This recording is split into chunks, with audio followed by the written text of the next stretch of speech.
தமிழ்நாட்டிலிருந்து பல பகுதிகளில் இருந்து வர செய்திகள்லாம் கேட்கும் போது மன உளைச்சலையும் மன வேதனையும் தரதாகவே இருக்கு. சட்டம் ஒழுங்குன்னு ஒண்ணு இருக்கிறதாவே தெரியல. அதுக்கெல்லாம் இந்த கரப்ஷன் கபடதாரிகள் கவர்மெண்ட் தான் காரணம். இந்த நிலைமை மாறணும். அதுக்கு இருக்கிற ஒரே வழி, இங்க உண்மையான மக்களாட்சி மலரணும். அது வரணும்னா இவங்கள மாத்தணும். நீங்க ஒழுங்கா ஆட்சி நடத்திருந்தீங்கன்னா பெண்கள் பாதுகாப்பு ஒழுங்கா இருந்திருக்கும், சட்டம் ஒழுங்கு சரியா இருந்திருக்கும். பச்சை பிள்ளைங்க, படிக்கிற பிள்ளைங்க, சின்ன பொண்ணுங்க, வீட்டுல இருக்கிற பொண்ணுங்க, வேலைக்கு போற பொண்ணுங்கன்னு இவங்க எல்லாருக்கும் நடக்கிற கொடுமைகளை சொல்ல முடியல சார்.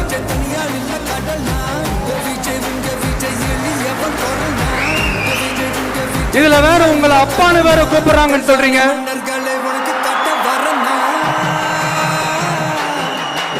தினம் தினம் உங்களுடைய இந்த கொடுமைகளை அனுபவிச்சுட்டு இருக்கிற என்னுடைய சகோதரிகளான தமிழ்நாட்டு பெண்கள் தான் உங்களுடைய அரசியலுக்கே ஒரு முடிவு கட்ட போறாங்க.